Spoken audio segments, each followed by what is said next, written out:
Have you ever wondered why normal life feels less exciting now? Why focus is harder, why motivation disappears faster, and silence almost feels uncomfortable?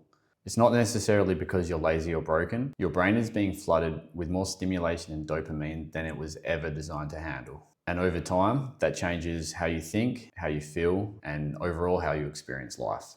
My name is Nick. Welcome to the channel. Today we're going to go through a guide of why constant stimulation quietly drains life. The brain adapts to whatever it repeatedly consumes. The overview of today is going to address what dopamine actually is, the problem with constant stimulation, phones and instant reward loops, why motivation starts declining, the dopamine baseline effect, rebuilding focus and enjoyment, creating healthier systems, and at the end, we'll talk about action items and how you can make this work for you to improve your quality of life. So what dopamine actually is. Dopamine is often misunderstood as simply the pleasure chemical. In reality, dopamine is heavily connected to motivation, anticipation, learning, and reward-seeking behavior. It helps drive people towards activities the brain believes are important for survival and satisfaction. The problem is not dopamine itself. The problem is constant artificial stimulation. Modern technology gives the brain immediate reward with almost no effort. So doom scrolling, notifications, short form content, endless novelty, instant entertainment. The brain begins adapting to this high level of stimulation. The problem with constant stimulation is the human brain was not designed for unlimited stimulation every waking hour. Constant phone use keeps the brain in a state of continuous reward seeking. Small amounts of boredom, silence, discomfort, or stillness are immediately interrupted by stimulation. Over time, the brain becomes less sensitive to normal life experiences. Simple activities that once felt enjoyable, so reading, talking, walking, work, creativity, and exercise, can begin to feel flat or difficult. This is not because these activities became worse or life became worse, or even that they became boring on their own merit. It is because the nervous system adapted to a higher level of stimulation. Phones and instant reward loops. So phones create highly addictive feedback loops. Every swipe, refresh, notification, new video creates anticipation. The uncertainty of what comes next strengthens dopamine release even more. This is similar to how slot machines function psychologically. This is intentional. This is no accident, and we need to work intelligently to break free of these loops in this cycle so that we can reclaim our quality of life. The brain learns maybe the next thing will feel rewarding because so far it has. Unfortunately, it's artificial, and once again, unfortunately, this comes at a detrimental effect to the things in life that truly do make us happy long term, the fulfilling things. This creates a compulsive checking behavior, and many people no longer use their phones intentionally. They use them automatically. So have you ever experienced when you're not in proximity to your phone and that slight anxiety you get, or even when you have your phone in your hand and you're automatically looking for the Instagram app, or you're automatically looking for Facebook, or whatever it is? It's a pre-programmed conditioning that is not trying to check on what information is there. It's trying to get that dopamine hit that we've conditioned ourselves to need and want. Why motivation starts declining. High stimulation habits often reduce motivation for slower long-term goals. The brain begins preferring instant reward, low effort, constant novelty, instead of the deep work, the patience, the discipline, and the consistency, in which are the things that actually create happiness and a greater quality of life. Activities requiring sustained focus begin feeling harder. Motivation decreases not because someone is lazy, but because the brain has adapted to fast dopamine cycles. The reward system becomes dysregulated. The dopamine baseline effect. So in Dopamine Nation, which is a great book, and other behavioral psychology research, repeated overstimulation is shown to affect the brain's reward balance.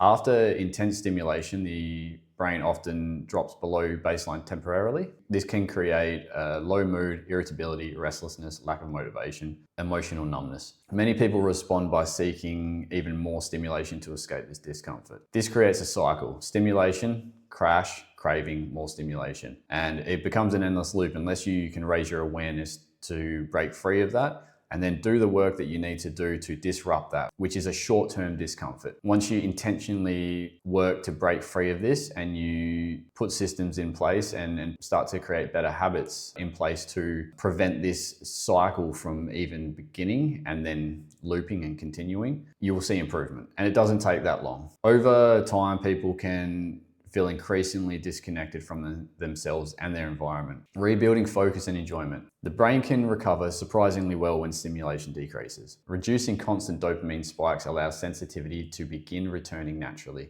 Simple activities slowly become enjoyable again. So exercise, music, conversation, nature, reading, creativity, even your work.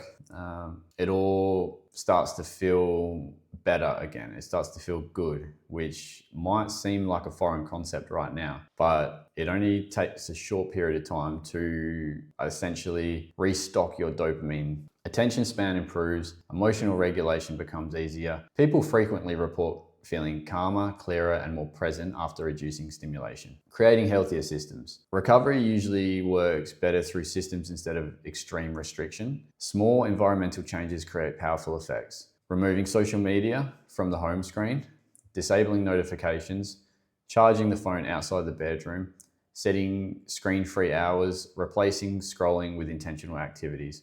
The goal is not perfection, the goal is reducing unconscious compulsive behavior. Boredom is not a problem to eliminate constantly. Boredom often becomes a doorway back into creativity, focus, clarity, and presence. So sometimes it's even about removing, let's say, Instagram or whichever app takes up your time the most. You can remove it from the home screen, or you can just delete it for a short period of time. It can be for a day, it can be for 5 days. You will be surprised at how often you pick up your phone and go to click on that app again. And I guess this furthermore brings in the awareness of how much of an impact that is having on your day-to-day life. Once you go, let's say 2 days without going back into that app, without going back into the thing that is, your dopamine hit. And this can really cross over into anything. This is, this can be social media, this can be, whether it's alcohol, whether it's porn, whether it's any cheap dopamine hit, anything that you're not having to work for that is creating a good feeling is essentially most likely an artificial and detrimental form of dopamine. And it's like a credit card. If we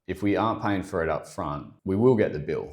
It is going to come. And unfortunately, that does come at essentially a decreased level of happiness and therefore a decreased quality of life. Some of the action steps to look at. Notice how often the phone is being used automatically instead of intentionally. Create periods during the day without stimulation. Reduce short form content consumption gradually. Allow moments of boredom without immediately escaping them. And this is a massive one, I think. Sitting with yourself, allowing yourself to do essentially nothing, or going back to more genuine forms of information gathering, whether that's reading a book or, bringing in meditation or going for a walk without a phone, without headphones, and just hearing the trees, talking to people, and essentially doing the things that you know are good for you, but we somehow put off because we're so inundated with the amount of artificial dopamine and, distractions that we have at our fingertips so easily these days. It can be really hard to escape. And I think the best way to escape these cycles begins with awareness. And then once you have the awareness, you start to bring in the discipline. This won't be an ongoing struggle with the discipline because it won't take long for you to start feeling good doing the things that are good for you. As long as you're starting to reduce the bad habits and doing more of the good habits. And then asking yourself regularly, what is this habit training my brain to expect? And we can think about that in terms of the bad habits that we're taking part in or the good habits. So where we invest our time, where we invest our awareness is where the energy will flow. Start to invest in yourself through good habits because you know you deserve it. Then unintentionally, your subconscious starts to form this different opinion on yourself and your identity. That brings us to the final thought. The quality of attention shapes the quality of life. When the brain becomes dependent on constant stimulation, even good experiences begin to feel dull. Reducing overstimulation is not about punishment or restriction. It is about allowing the nervous system and reward system to return to balance again. If you made it this far, thank you. I encourage you to put some of these things into place. Start to replace essentially bad habits with the good habits, knowing that there is going to be a short time of discomfort. It might last a day, it might last a couple of days, but that discomfort will soon pass and you will start to bit by bit get your life back in the terms of your level of happiness and enjoyment. Thank you for watching. If you found this content useful, please follow for more. I will be putting more of these guides out weekly. Have a great day.